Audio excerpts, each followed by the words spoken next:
Baik teman-teman, selamat datang kembali. Pada kesempatan kali ini saya akan membahas satu sektor yang lumayan menarik ya. Sebenarnya kalau kita bicara mengenai era suku bunga tinggi ya, seperti saat ini ya. Jadi apalagi ancaman The Fed kalau dia naikkan suku bunga lagi, maka ada kemungkinan juga BI rate juga akan naik ya. Jadi satu sektor yang tertekan adalah sektor properti ya. Karena kenaikan suku bunga secara nggak tidak langsung akan menaikkan suku bunga kredit untuk pembelian properti ya seperti itu ya. Yang mana akan menekan ya paling nggak seperti itu ya.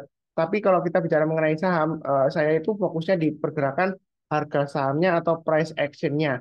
Dan yang terakhir ada eh, dua saham di sektor properti di mana asing itu borongnya lumayan banyak banget ya. Jadi harganya juga mulai naik ya. Saya fokusnya di price action-nya ya. Tapi salah satu sentimen positifnya ya mungkin ya adalah asing borong sahamnya. Tapi saya fokusnya di pergerakan harga sahamnya. Nanti ada kita lihat seberapa banyak sih mereka borong, apakah masih ada kesempatan untuk kita ikutan buy, apakah masih bagus ya seperti itu ya. Jadi dua saham di sini saya lihatkan BSDE dan JTRA ya, yang kedua ini ya. Kalau kita lihat grafik asing itu di bawah ini ya, net buy-nya ya, kuning ini ya. Jadi dia mulai merangkak naik ya seperti itu ya. Naiknya lumayan tinggi dan lumayan tajam, tapi harga sahamnya itu masih belum naik ya, naik tinggi enggak. Memang fluktuasinya tinggi ya, dalam arti satu dua hari dia bisa naik tinggi, kemudian dia bisa drop dalam ya, seperti itu ya. Jadi kalau seperti ini, apakah ini distribusi nanti dia bakal turun lagi Pak Sunar? Eh, saya fokusnya ke trennya ya. MA20-nya masih mengarah ke atas ya, masih cukup bagus ya.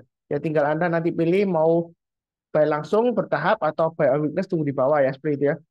Dan ini juga CTRA juga lumayan naik tinggi ya asingnya ya borongnya. Dan kalau kita lihat di aplikasi sekuritas ya di Mira Asset, saya lihat kan untuk BSDE dan CTRA. Jadi BSDE ini kalau kita lihat yang biru ini net buy ya, jadi net buy asing ya. Jadi net buy asing ini lumayan tinggi sih. Ini mulai dari awal tahun 2023 ya, 2 Januari ya. Jadi net sale-nya hanya sedikit di sini dan terlihat di sini net buy-nya lumayan banyak ya. Seperti ya. Tadi mulai dari awal tahun 2023. Kemudian berikutnya yang lumayan banyak juga CTRA ya. Jadi saya ambil dua aja. Nah, ini CTRA dia kalau kita perhatikan paling banyak itu mulai sekitar ini ya. Kira-kira ini sekitar bulan 2 ya, seperti itu ya, Februarian ya, seperti itu ya. Kita lihat ini net sell asing kecil banget ya. Dan bahkan kalau kita lihat seminggu terakhir dia lumayan banyak koleksinya. Nah, harganya juga naik. Apakah kita sudah ketinggalan Pak Suntar kalau mau ikutan buy? Ya nanti kita lihat price action-nya ya seperti itu ya. Karena bagaimanapun juga kan kebanyakan dari kita yang lokal ya itu juga lihat asing ya. Kalau asing mulai borong, biasanya kita mulai tertarik. Tapi saya fokusnya ke pergerakan harga sahamnya. Walaupun judulnya mungkin asing borong saham banyak gitu ya, tapi tetap yang paling penting adalah em, kita fokusnya ke pergerakan harga sahamnya. Di saya sharekan untuk chartnya di sini.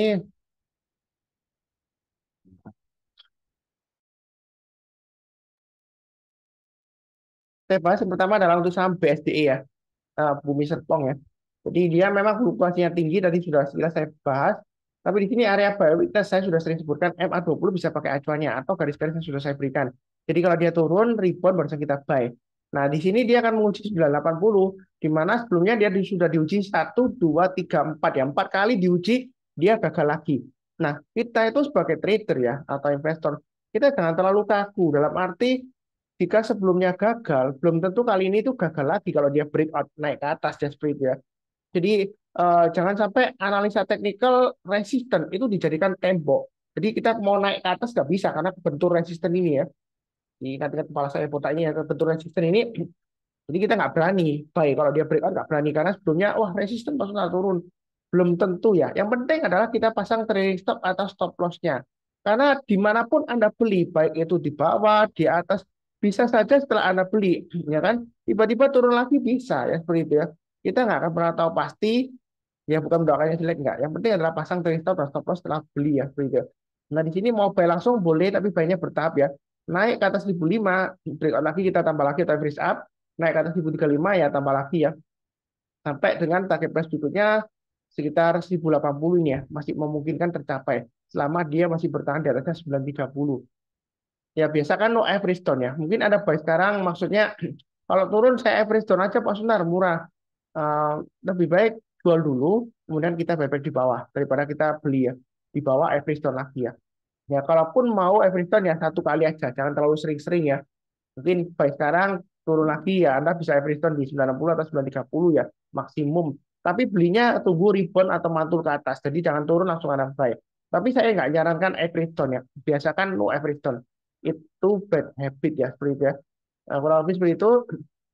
Kemudian CTRA, CTRA di sini MA20-nya memang masih sideways. Kalau kita lihat pergerakan harganya memang sideways-nya lumayan lebar. Sekitar 940 sampai dengan hmm, area sekitar 1020-an ya sideways-nya. Memang sebelumnya dia eh, lonjak ke atas naik tinggi ya, kemudian dia turun lagi ya. Ini full bar warna merah ya kurang lebih ya. Nah kalau keadaan seperti ini kita jangan terlalu takut dalam arti oh Pak Sunar ini reversal pembalikan arah ke bawah ini. Soalnya kita lihat dia gagal turun lagi ya. Nah kalau kita perhatikan seperti ini ya, ini belum tentu karena sebelumnya kalau dia turun kan konsolidasi ya, memang dia turun lagi reversal ya. Nah tapi masalahnya kalau dia berhasil breakout lagi, dia bisa higher high lagi ya. Seperti itu ya. Setelah dia konsolidasi di bawah ya, kemudian dia naik lagi. Nah di sini kalau yang mau buy strateginya ada dua, boleh buy weakness di area sekitar 950 atau menggunakan MA20 di sini sekitar area 960 ya. Itu yang mau buy weakness. Jadi turun jangan langsung buy, tunggu rebound atau mantul ke atas menjelang penutupan atau besok paginya kita buy. Nah, kalau nggak dikasih, ini naik ke atas 1000 kita boleh buy. Buy-nya bertahap aja, naik ke atas 1035, tambah lagi atau average up. Jangan beranggapan, wah Pak Sunar, ini ekor pepanjang sebelumnya loh. Ini nyentuh, kemudian gagal lagi. Ini 1035 ke atas, kalau kita tambah lagi atau average up, pasti nyangkut tuh nanti. Belum tentu ya, jadi jangan kaku ya. Kalau naik lagi, kita boleh tambah lagi. Yang penting pasang stop loss-nya. Ya, seperti itu ya. Ini sebelumnya sudah pernah saya gambarkan ya. Naik ke atas 1060, boleh tambah lagi atau average up. Nah, ini sampai 1110. Nah, kemudian naik lagi boleh tambah lagi. Ternyata gagal. Oh, berarti analisanya salah atau sesat. Enggak ya. Jadi biasakan kita itu enggak menyalahkan baik diri sendiri maupun orang lain kalau misalnya gagal ya. Karena kadang-kadang ya tergantung. Kalau misalnya sahamnya lagi downtrend, Anda beli-beli terus ya itu memang salahnya Anda sendiri karena saham downtrendnya kuat kalau Anda beli. Tapi kadang-kadang kalau kita lihat trennya sudah baik, momentumnya sudah naik, sudah mulai naik ke atas, harganya sudah mendukung juga, volumenya juga lumayan. Seperti itu ya. Ya kalau misalnya gagal bukan salah kita karena kita nggak bisa mengatur harga saham di pasar saham. Ya, manusia itu eh, musuh terbesar adalah diri sendiri ya. Kalau Anda sering menyalahkan diri sendiri, Anda kemungkinan besar nggak bisa maju, nggak bisa sukses di saham terutama ya, seperti itu ya. Jangan menyalahkan diri sendiri, apalagi orang lain ya. Ya, seperti itu ya. Kalau lebih cukup, berikutnya Pakuan. Ini saham Pakuan saya punya, memang saya biarkan loss agak banyak ya. Saya punya sedikit, saya belum jual semuanya. Eh, saya belum bayar lagi. Nah, di sini untuk Pakuan ini memang 436 itu area support psikologisnya yang menarik ya. Saya sudah pernah bahas kalau nggak salah ya. Nah, kalau dia berhasil rebound mantul ke atas kita buy.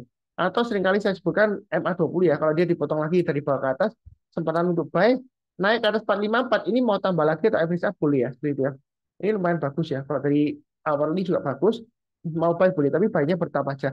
Naik ke atas 468 tambah lagi, naik ke atas 484 tambah lagi ya. Ini masih memungkinkan ke 500 ya untuk Pakuan ini ya.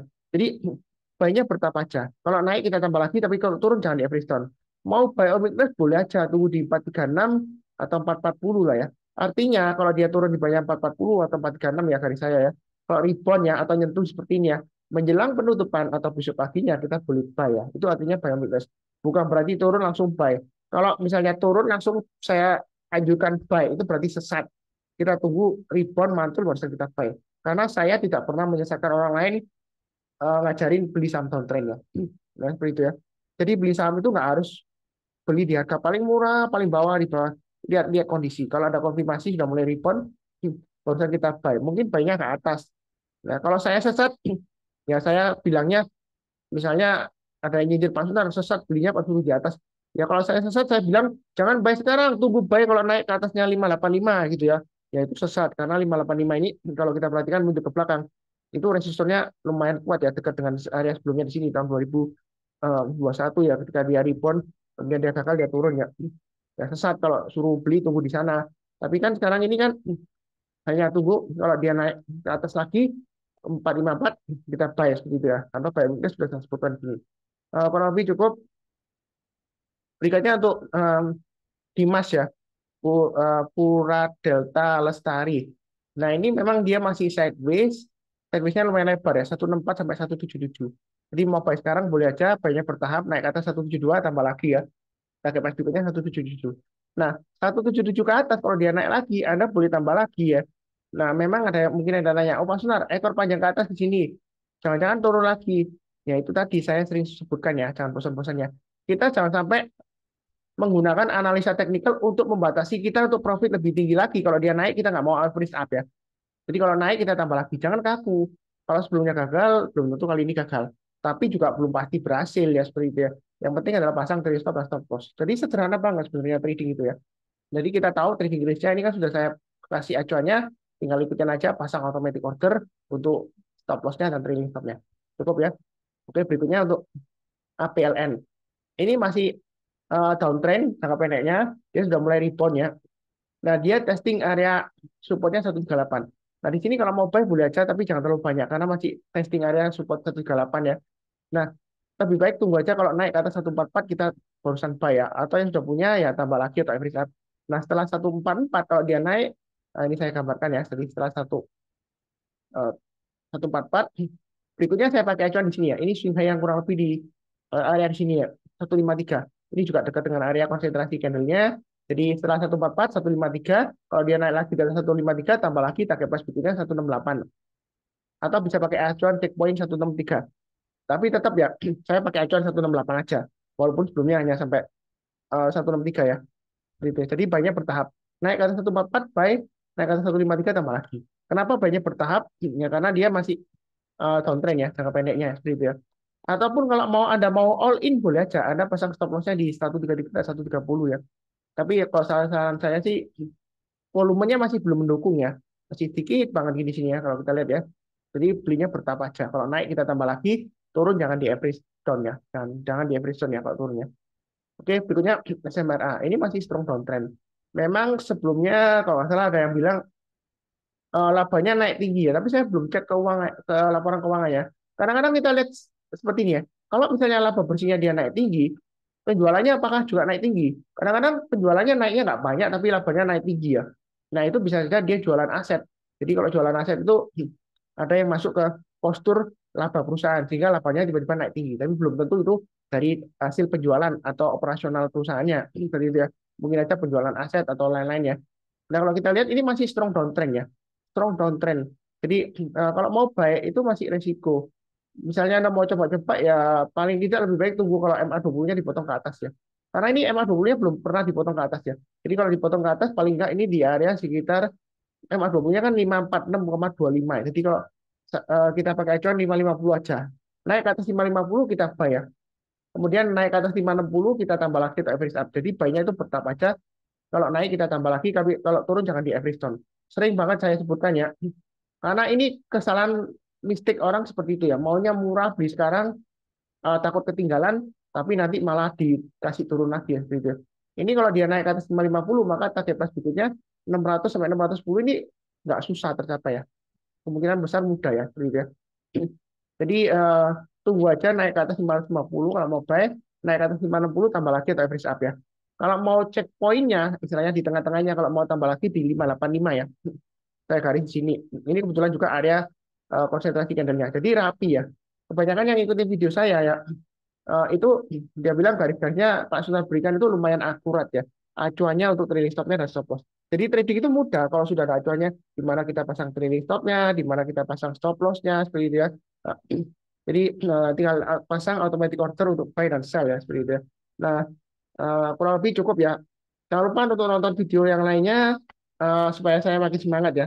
Mohon maaf juga karena sebelumnya tahun 2022 pertengahan sampai akhir saya mulai nggak aktif di YouTube video ya. Jadi awal tahun ini saya usahakan untuk mulai aktif kembali, tapi mohon dukungannya juga. Yang penting nonton ya, satu nonton dari awal sampai akhir ya seperti itu ya. Ya mungkin bosan Pak Sunar kadang-kadang ngomongnya kok monoton gitu ya. Nah, seperti influencer yang lain gitu ya. Ya memang saya mungkin public speaking saya kurang ya seperti itu ya.